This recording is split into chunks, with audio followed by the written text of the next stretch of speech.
விநியோகத்திற்கான சிலிண்டர்கள் 20 நாட்கள் மட்டுமே கையிருப்பதாக தற்பொழுது தமிழக அரசின் சார்பில் தெரிவிக்கப்பட்டிருக்கிறது.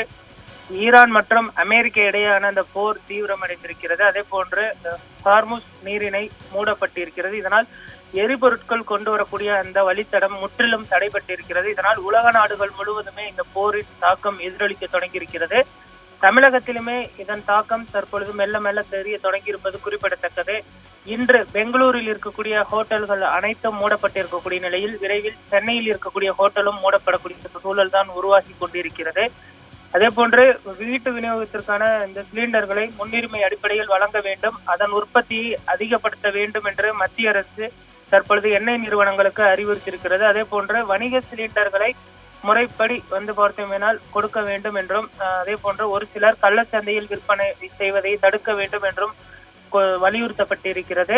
சிலிண்டர் புக் செய்து தற்பொழுது பலரும் காத்திருக்கக்கூடிய ஒரு சூழல் தான் உருவாகி கொண்டிருக்கிறது.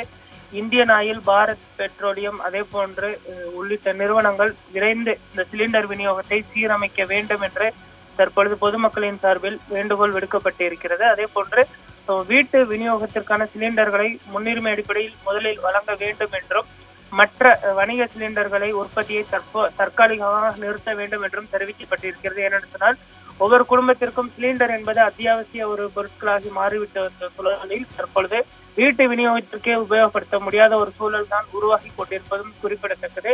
அதே போன்று மதுரை மண்டலத்தில் வணிக சிலிண்டர்கள் இருப்பில்லை என்று தற்பொழுது நிறுவனங்கள் அறிவித்திருக்கிறது.